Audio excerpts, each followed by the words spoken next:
We are going to read and react to negative Oath reviews. It's an incredibly divisive game. So many people love it.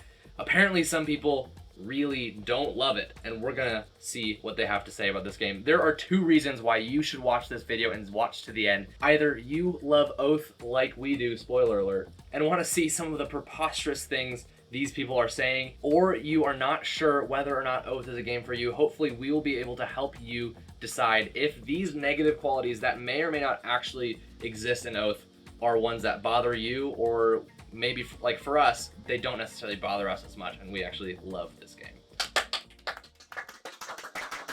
We are Being Friends, and we're a channel dedicated to showing you how games can help you connect with others. Oath is a great one. Yes, definitely so far, and it probably will continue to be. We're super excited to play it more. We have 2 gameplay videos of Oath on the channel. The actual games were so good. Yeah, like we had a good time playing them. And we hope that you also would have a good time by watching them. We are going to jump into these reviews, starting with Cheyenne MV says 1 out of 10. Hard to learn, hard to set up, hard to teach, hard to play, hard pass. It has some lyrical flow, I can't deny. It would be good bars, which is a positive note on this review. Otherwise, I do think that it is hard to learn, it is hard to set up, it is hard to teach, and it is hard to play.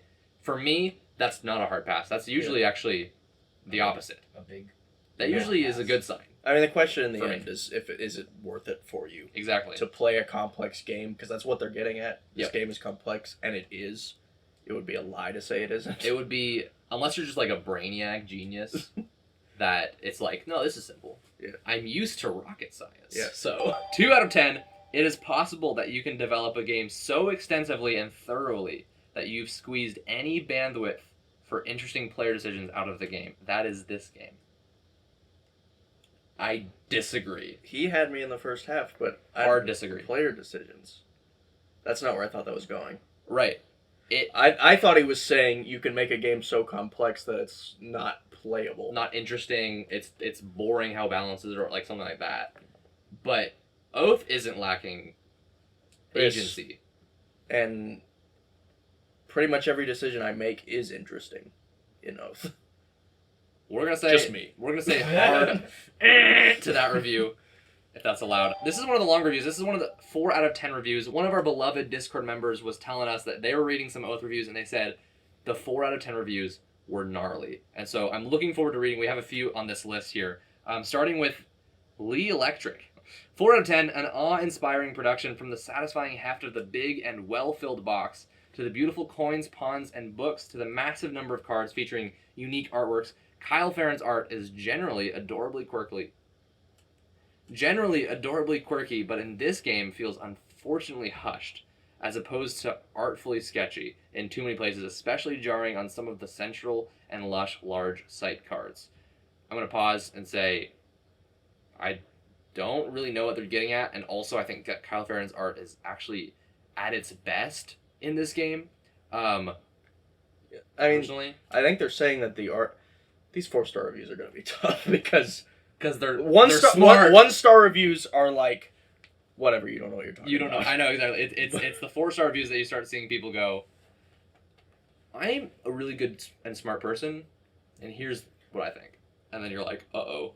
Because like choosing a 4 takes thought instead of choosing a 1. I think what he's getting at is that he feels his skill in art is underutilized in this game. Unfortunately, Hush. That makes sense. But it is not. Every card is cool. I honestly find the advisors or denizens more interesting than Root's cards, personally. 100%. I completely agree. I love Root's art a lot, but again, Oath has more world-building depth, That's the big Easter difference. eggs. I think the big difference for me is, like, graphically, I actually like the art style better, but I could see why someone might like Root's graphical art style better. But world-building wise, and the emotion that's evoked from the cards is much better. Oath does a lot more. Yes. Anyways, they continue on saying, gameplay feels strangely unfocused and even detached in places, and suffers from an amazing number of small and fiddly rules and can stretch considerably while it's not on your turn. All the same, the interlocking system of non-player factions, their private banks, and how they almost organically form a topographical ecosystem of its own is a thing of beauty. Unfortunately, though, any opportunity to merge myself in this entrancing world is constantly stopped short by raw mechanisticality. Yep. That's a wild word. It is unfocused. And I think that's part of the point. It's very sandboxy. You can kind of do what you want, and it has a lot of expression that way. And it is fiddly. This is a game where the win condition is different every game. So it does probably feel like there's a lot of things you can do that you don't need to do. Yep. But that applies to... There's things you don't need to do this game, not things you don't ever need to do. Right. Because of the win conditions being so variable is almost vague. And I think unfocused is a fair criticism. I think that it is worth it, though. I don't even know. I think it's intentionally designed. I don't think... Right. So that's why I don't think unfocused is the perfect Right. word, but I get where it Yeah. comes from. I mean, I would say from our first two games, neither was unfocused at all. I think they were very, I very agree. focused on the win condition. All right, they continue saying, as many games, this surely would gain from repeated plays with the same group, but its steep learning curve and opaque rule set makes this an unlikely occurrence, and for a game where such impressive effort seems to have went into creating a broad and wide lore, surprisingly few, if any, story or history tends to emerge and unfold. The legacy-like fluctuating world deck card pool is unfortunately too big to feel considerably different from a simply random subset of the huge card set, and fails to create a distinct character from game to game that really feels like the consequence of earlier games. I think that that their play of it may have been that way. I don't think that that's something that's true about Oath as what it is, but it can happen. I think it's possible to have a bad game of Oath that doesn't feel like a story. There is a little bit of effort that has to go into it as the players to make the story come to life. Yeah. If that sounds like something that's exciting to you, for us, it makes for a completely unique play experience, then this is a game for you. If it is something that sounds like extra work to make a game worth playing, because Oath, if it didn't have this story, would be good, but not necessarily as great as it is. Yeah. Well, it takes some imagination on your part, and this is just like a fact for any board game. Mm-hmm. Yeah. Of like, you and I have had a few times in Spirit Island where where something would happen, and then we'd say, "Stop. Hold on. What just happened in their perspective?" And it's awesome. And it's so It comes alive. It comes alive. That's something that happens in Oath a lot. That's what makes it work so well. If you watch our gameplay videos, you'll see we're constantly talking about, oh, here's what this represents in our story, our narrative, our characters. Here's why I'm doing what I'm doing. Here's how our cards are actually coming together to create. And basically all of it comes together and I think tells a great story. Again, our playthroughs are a great example of that. I do think that him criticizing the world deck being too large might make sense. That's something that I will only ever know upon playing more and seeing. Yeah. From what I've heard from other people, I don't necessarily think that that's true. We've only played the game a few times. In summary, a game I would love to love for many reasons, but where I can only muster respect for the sumptuous, glorious, impressive, and intricate feat of creating it. That's a great review. Yeah. Fantastic review. That is one of the best kinds of bad reviews you can give, because it is like, he gave here's what I don't like about it, and here's why this game is still worthy of respect. Yeah. He obviously respects the game in at least a way enough to give it just a good review. I appreciate you, Lee Electric. I disagree with you, which is awesome and great. 3 out of 10. I gave it several tries, but it isn't for me. Great art and components. Played a friend's Kickstarter version, but wow, this wasn't fun. It is simultaneously too complex and too simple. Every possible move I tried to make seemed to be an edge case. And don't get me started on the Chancellor rolls a die and if it's a 6, he wins mechanic. Though, to be fair, it makes the game shorter. I will jump in on that. One of the ways that the game ends is if the Chancellor is still the Oath Keeper, which means that they have completed the win condition and no one else has stolen the Oath Keeper position. the game can end randomly.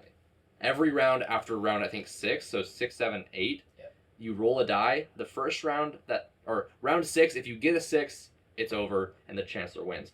Round 7, it's 5 and 6, and then round 8, I think it's 3, 4, 5, 6. So each round, there's a chance that the game ends. I, at first, when hearing that was the way that worked, didn't like that either. I can totally understand why you wouldn't like it. But what that means thematically in the game is that the Chancellor had a stable regime, and the chance of someone taking over the throne is no longer the case because it's not unstable anymore. And that actually creates a lot of drama, tension, and unpredictability in a game where I think that actually really benefits from it. Also, I don't think that Oath is a game about winning. If it were a game like, say, chess, where it's all about who's going to be the best and who can be the most skilled, masterful player, if there was like a random end condition in chess, that would just suck. Because it's all about the skill. Even though there's a lot of demonstration of skill in Oath, I don't think that that's the point. And so it feels okay when the random end condition triggers and you don't win because of it.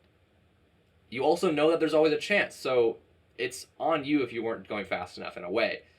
So I think it actually is okay and actually good, especially because Oath becomes great upon repeated plays. It almost feels like one session of a game of Oath, which is a larger scale concept. So I actually don't think that the Chancellor rolls a die. If it's a 6, he wins mechanic is bad. The more practical way to look at it too is like it's a half glass empty or half glass full situation. You could just say, yeah, the game is 6 rounds, but you could have more chances. There's a chance that you can. I like your thinking. Yeah, it's really like. I mean, that's when the game where I wasn't the Chancellor. That's what I was playing. Like, I'm like, I want to get myself set before that point, so I don't even have to worry about the die roll. Right. And really, you do that in any game with any amount of luck. You have to prepare for the worst so that you can respond appropriately, not get screwed over. And hope for the best. Hope for the best. That's right. He continues, someone else compared this to the fictional Cones of Dunshire, and I think that he or she is onto something. One, Cones of Dunshire looks awesome, actually. Yes. I know the joke is that it's over complicated, but it sounds cool. I guess this game is for me. But despite all the fiddly rules and irritating setup and teardown time, the game teardown is part of the game, so I think that gives a pass too. The game basically devolves into 2 parties playing tug of war to get the card they need to win. You know what other game has that mechanic? Flux. And it costs $12 and plays in less than 1/10 of the time as this one. If someone says that Oath and Flux have actual similar play experiences, I just it doesn't. Oath is hot potato, but you're trying to get the potato. Sounds like a better game than hot potato. Sounds like football. I don't know if that makes any sense at all. 4 out of 10. Very disappointed in this, and I loved Root and Pax Pamir. Tons of preface and getting into it. What does that even mean? So much work put into the world building and complicated systems, and yet gameplay devolves into bashing the leader Munchkin style, and not in a fun sense. It might be that Cole games I enjoy benefited a lot from being constrained by pre-existing bounds. His personal designs feel too ambitious and artsy and may not be worth it. Warning, there's kingmaking in this game. Kingmaking, if you don't know, is a mechanic or a type of play that can arise in a game when one player or multiple players essentially are involved in deciding who wins, besides just who does the best. So, if you help someone and choose to harm someone else, and they end up winning, you essentially king-made for that person. It's very prevalent in Oath. It's prevalent in a lot of games with social elements, with negotiation, with alliances. And Oath has similar sorts of things. So it's possible. Which means it can feel like Munchkin. Where... Well, I think what makes it feel... Well, yes, that does make it feel like That's Munchkin. one of the things, but not the whole. Yeah. Another thing that does liken it to Munchkin is that when the lead player is close to winning, you must do everything you can to make them not win. Right. Because that at least gives you the opportunity to win. Yeah. Even if you're not second place. Right. But it's... I don't think this guy likes the concept of King of the Hill, and Yeah. I don't mean the cartoon. I wish I did. I wish I was referring to King of the Hill in this own video. But I just mean the very concept of a game where someone tries to maintain control of something. Yeah. They're comparing the concept of having a top player and you must stop them. Yeah. Munchkin, once someone becomes the top player and everyone else is out of resources, then that's the end, and it doesn't feel like you were building to that point. You don't have to spend anything. You sometimes do. In Oath, it feels like you are getting somewhere. Mm-hmm. Like the person who comes out on top, it feels like, oh, they had a journey to the top, and I can see all the beats of where that happened. I totally agree. All right, Snow on a Cactus says 4 out of 10. Very ambitious. I really want to like this game, but the 2 plays I played, the gameplay fell flat, and it seemed impossible to make real progress that wasn't just snatched away from you. This game is King of the Hill amplified. It is! It really As is. we just mentioned, it's similar to King of the Hill. And if you don't like it, So then I guess if you didn't want that, then there you go. I can understand the feeling in Oath of my real progress was just snatched away from me. I think that that is impending, and so you have to make progress with a backup plan. That just ends up becoming part of your game plan and strategy rather than becoming part of your negative feelings about the game. It's just a different outlook. You have to be ready for here's how I'm going to try to win. What am I going to do if someone tries to stop me? Yeah, exactly. Well, and there's enough secret information for the win conditions for most of the players that you could absolutely trick people into thinking one thing and then take the win condition in another way. You just have to take advantage of what's available. It is King of the Hill, but it's also like the person on the hill has a target on their back and everyone else doesn't. And so you can really, I imagine, and obviously we've only played the 2 times, but I imagine that there's going to be some sneaky victories. Oh, absolutely. If you want Alex's point to be made for him, go watch our gameplay of Oath. Are you ready for this? Jamie Stegmeyer says 4 out of 10. Whoa. Jamie Stegmeyer reviewed Oath, and here's what he had to say. Played twice, both as Exile and as Chancellor. I could tell a lot of hard work went into creating it, though, and it is a beautiful production. I also thought the use of secrets as a resource was really clever. The game as a whole just didn't resonate with me at all for a number of reasons, and he didn't go into it. If you know anything about Jamie Stegmeyer's design sensibilities and general preference of games, which if you watch any of his YouTube videos, you probably will, or just look at the games he's designed, he really likes when a game is simple cycles of the same thing kind of happening over the course of the game until the game is over. He doesn't like larger rounds. He doesn't like generally complicated, like too over complex games. And so if you look at Scythe, Viticulture, Tapestry, essentially you just take a turn and it just keeps going. Yeah. Viticulture's a little bit different in that sense, but the rest of his games and the turns are pretty I've played Scythe and Tapestry. I haven't played the others. Okay. But the turns are tight and quick. Yeah. You often, if you're familiar with the game, you know what you're going to do before your turn comes, and then you just do it. Most of his games it's are a like pretty that. Quick cycle. Oath is there's a lot of experience with how supply works. Mm-hmm. There is a lot of time of like, okay, I want to do this, but then if this player does this, then I'll want to do this, and so you're at the start of your turn, you have several actions to spend instead of just I'm gonna do this.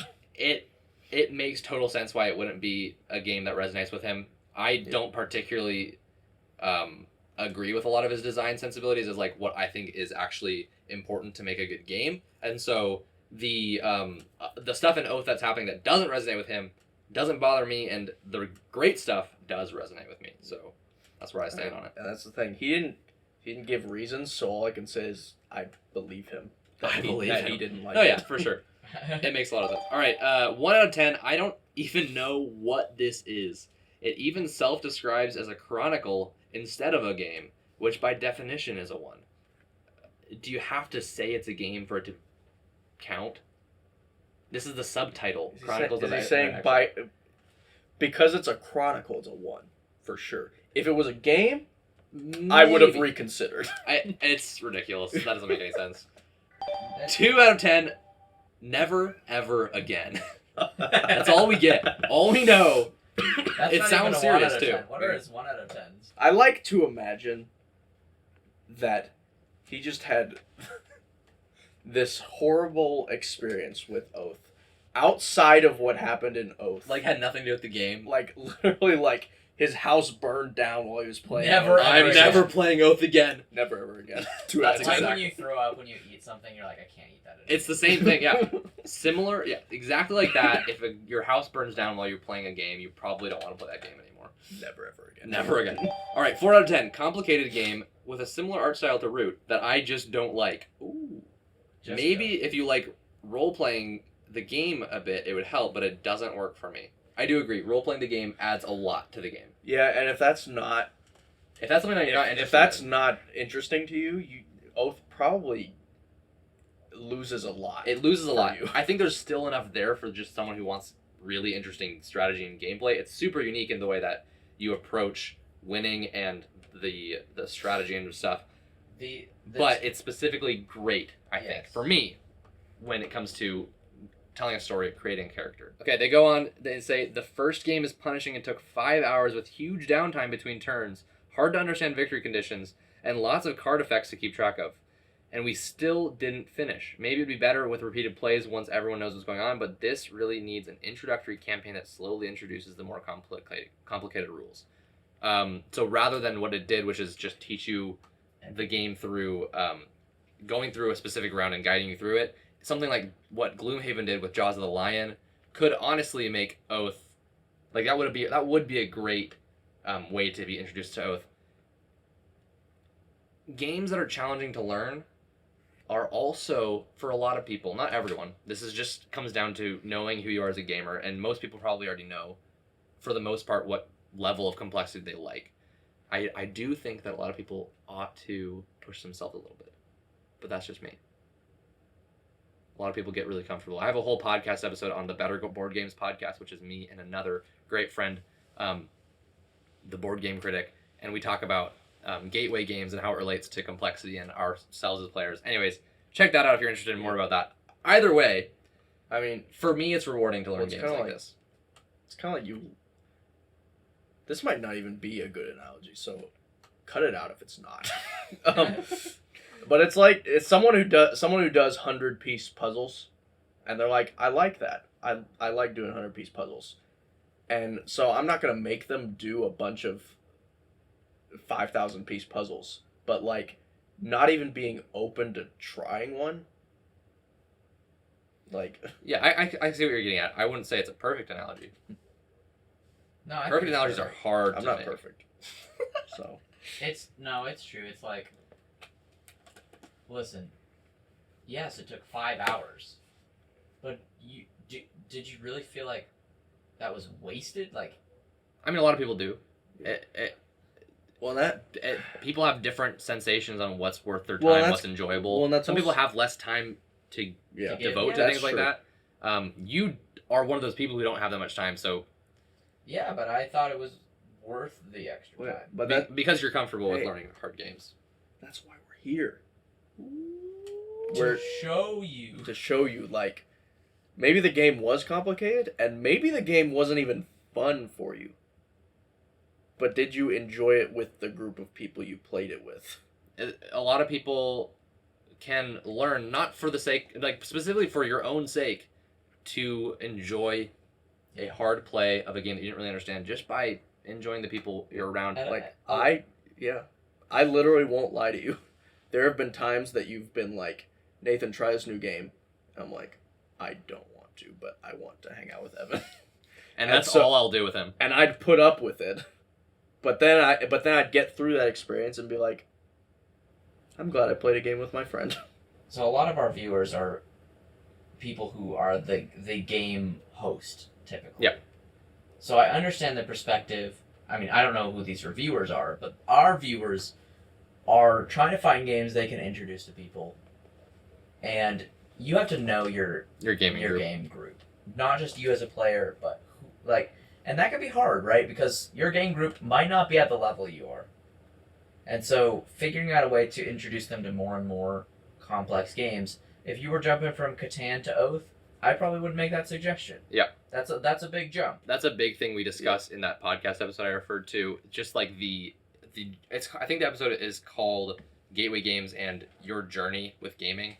And we just dive deep into that concept. Again, if you're interested, I'll have a link in the description. But we're going to move on to Schmegmo's 3 out of 10 review. This is a whirlwind of a review. I haven't read it all, but it says, Oath is a tantalizing rainbow swirl lollipop. With spirals of vivid colors that promise such sweet and delicious flavors, it would make Willy Wonka jealous. But when you actually go in for a taste, you get a mouthful of modeling clay. Not believing your tongue, you go in for another lick, but alas, it tastes the same.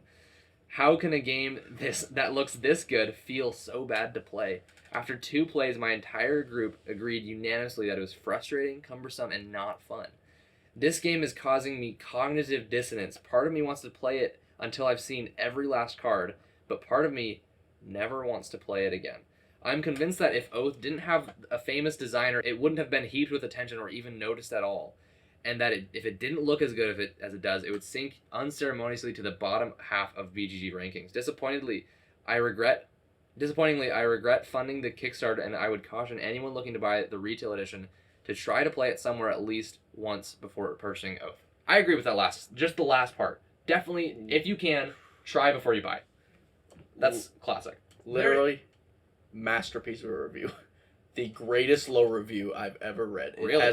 It has the story, the build up. It gets your you feel what he went through every step of the way. You feel the excitement he felt, the disappointment he felt, and then the duality in his soul of like, I want this game to be good, and so Totally. I want to keep playing. Keep licking the game. This I don't think, though, that it is only successful because of the names on the box and the art. I Right. think that it was incredibly ambitious. Regardless of Cole Wehrle being the designer, it was doing something that we haven't seen before. And so, any Kickstarter can be successful. And it's not just because of the names that made it that way. I honestly don't think that that's true. But I think the fact that he says try it before you buy is I agree, right, yeah. but there is a tabletop simulator mod for this game. there is. It has enough of its own merit that if it didn't have any of these names on it, it might have existed as a hidden gem, Yeah, sure. but it still would have been good and praiseworthy. Any game has an advantage if it's made by people whose names are known. Anything in the world, if freaking Martin Scorsese made a movie, more people are going to see it than if I did, even if it's as good of a movie. That's just the nature of the beast. I think he's getting at, just because good names are on it doesn't mean it's automatically a good thing. Sure, yeah. Which is just true. Yeah, that is true. It is a good thing. In Oath's case, it's a good game with good names on it. Correct. All right, 4 out of 10, taking the rating with a grain of salt. It's after only 1 play. Thank you for that. I appreciate that. That's I appreciate smart. that. We played with a combined 15 years of gaming experience across 4 players. First of all, combined experience does combined was it like 15 years mean 4 years 3 each? years each, yeah. 4-ish years? That's very different than 15 years. So 2 who knew the rules fairly well from previous plays. It took 2 hours after watching a 25-minute rules video just to play a single round. Jeez, you didn't play very well. No, the game does take yes. a while. Not 1 round and 2 Well, hours. but I can it understand also- that. It's not doesn't sound surprising. 2 hours? No. Did he say I 2 mean, hours? fair enough. That is a little long. He But is exaggerating. Maybe. I can understand it 2 taking hours. a long time. Is he saying 2 hours to play the game? The first round. I think that is That literally ridiculous. That literally has to be hyperbole, or I'm sorry. So he continues in saying, Yeah. the game suffers massively from alpha player syndrome and slows way down. The fiddliness of the game is very high and the theme lacks horribly. What? I honestly asked 90 minutes into the game, what are we actually trying to do again? Okay. Alpha player syndrome, isn't that like quarterbacking, like a cooperative game? If that's happening in your game, players who are alpha gaming is probably the problem. Is that what that is? I think so. I can only guess intuitively because I've never heard it before. I've heard it in both situations. Intuitively, I feel like it means the player who's played before has a notable advantage. The alpha player problem is when a player makes others feel unimportant as he co-ops over the game. The alpha player problem, simply put, is someone who takes over the cooperative game and makes it less fun for everyone. So it is the quarterbacking problem. It is quarterbacking. Forget everything I said. If that's happening in Oath, then you have a person in your group who is overstepping their boundaries. Telling you what to do in a competitive game is not exactly cool. It also it is cool if they are making a suggestion based on your lack of experience. It can be. Alpha player, if it slows the game way down, that explains why it took 2 hours, and I don't know if it's not the game's fault.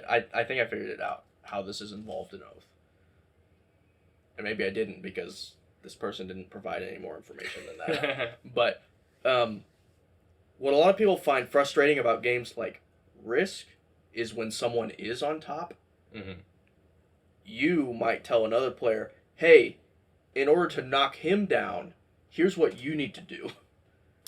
Yeah. And so I can see that. instead of conspiring, it's just the experienced player is now playing three people to take down the one. Yeah, that can happen. I don't think that the game suffers from a player problem. I think that group suffered from that happening. They said, I really tried, but after hundreds of games over the years, this one absolutely falls flat for me and lands in the bottom 10% of games. I see how some could like it, but it's absolutely not for me. Just to shake things up a little bit, Sean Mack says 10 out of 10. His review is, it's a 10. I just loved it. I love it. Wow. That's how I feel about it. This game has produced the best low review and the best high review. Tobias G says 4 out of 10, a fiddly, overcomplicated design. The many mechanics with the many fiddly cards leads to significant downtime without really achieving anything. Complexity for complexity's sake. People keep saying that, and I don't actually know if that it can happen. I can see that happening. I think that a lot of designers might mistake adding complexity for adding depth. Yes. I don't think Oath is lacking in depth, so even though it has a lot of complexity, I don't necessarily find that to be a problem. They say, with all the overhead, there's not much in the way of interaction and very limited simulation of anything real, which could be a guideline for your actions, such as armies and movements are totally abstract, which isn't ideal for a game about writing history. The emerging narrative is really about Euro optimization moves. Pity. There's a lot of nifty ideas in here. It's just too much. This is similar to one of the previous reviews. A narrative might not emerge for you if you're not looking at it from the right angle and perspective. Well, actually, I saw what they're saying. So it is interesting that history, which is supposed to be history making, which is an objective process, history's being made through a very abstract game where all the happenings on the board are kind of abstract. You fill in the blanks. Yeah. And so you fill in the blanks. That is history making at the end of the day. That's pretty true. I think the emerging narrative isn't about your optimization moves, and it is about the narrative. I actually think that for instance, Spirit Island is often criticized for being mostly... The theme falls to the background because you're trying to make a really good strategy, and I think that happens more often in Spirit Island than in this game as a counterexample, and I think that Spirit Island has great theming. Mag Lincoln Park says 2 out of 10. Amazing presentation, but everything I hate in a game. Lots of randomness in the form of hundreds of unique cards. Think Terraforming Mars. A lot of cards doesn't necessarily imply randomness in the gameplay as far as strategy goes. It doesn't at least take away from the gameplay and strategy.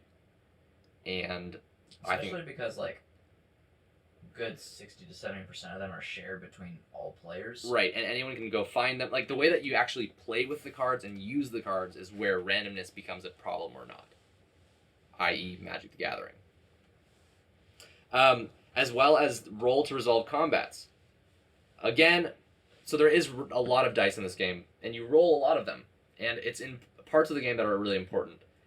the thing that works for me is that you can set yourself up to be really advantaged, and often the person who's the most advantaged wins the fight. Yeah. Which means that the randomness is just adding some unpredictability, so you can't just like write out your turn and know exactly how things are going to go. You can also, if you must, sacrifice resources to overcome a bad roll. Yeah. So I don't think that the rolling for combat is actually as there's a lot of games that have a lot of bad dice rolling as far as luck goes. I don't think that that's true here. Convoluted rules, I could see that actually. Tedious exchanging of this to get that. Get a coin if you play a card, but only if you play it here. But if you play it there, you can blah blah blah and insta sell for me. Sure, if that feels tedious to you, then yeah, it is a lot about the research management and trading up to build your economy. I think it's really just simply fun for me. Those things that they find tedious has a simple fun element to it for me, and so it works for me. It's not an insta sell for me. It's actually, I'm close to buying a second copy instead of instantly selling it. Can I buy yours actually? 2 out of 10. I hate king making in games, and Oath is pretty much king making the game. I've talked about this before, so we're gonna see what he has to say about it. All players are constantly aware of who's winning, and if you aren't doing everything you can to stop them from winning, you're playing wrong. Teaching this beast is also a beast. The ever-changing actions and victory conditions are interesting. The Chronicle is as interesting as players are willing to make it. Yeah, I think that's true. Yep. Won't ever play again. This review was just a list of some thoughts, and then a conclusion. They don't like... None of it makes actual sense together, but I get what they're trying to say. But I will directly oppose them. They said one about, you always know who's winning. If you don't actively try to stop them, you're playing it wrong. There were many instances where because it takes multiple rounds for someone to win, they have to be in the lead for multiple rounds to win an Oath. And there have been times where I'm like, I'll let someone else try to stop them. Mm-hmm. And then if they don't, then I'll step in. Yep. And also, you can, again, do things to stop someone while also getting yourself advantage for the next part of the game. I think that the seats at the table will depend a lot on when you have to actually step in. Because if you're right before the person who is going to win, then you have more obligation. And that's just, everyone is evenly distributed that responsibility depending on who is winning. I just found out that was the last review. Not the last review that exists. The last review that I have compiled of low negative reviews. That was all of them. End of the day, if you don't want a complicated game, you probably don't want Oath. If you don't want a game that's full of social obligations and king-making elements, you probably don't want Oath. However, if you do want a game with a very strong emerging story, if you're willing to imagine a little bit and fill in some of the gaps between the sometimes abstract happenings, and if you're learning to take the effort to learn the game at its deepest, because there's a lot going on in the game, then you do want Oath. You do, and we do, and we love it. And if you are interested in hearing more about Oath, we have a unboxing where I look at some of the just what I think about first impressions of the game, and then we have 2 gameplay videos that we highly recommend, especially if you are unsure if you will like what the game is presenting. Those gameplay videos show you a good example of how the game actually plays at its best. Maybe not at its best because we haven't played it very much, but those were great games of Oath, especially if you're interested in storytelling in board games. So check those out.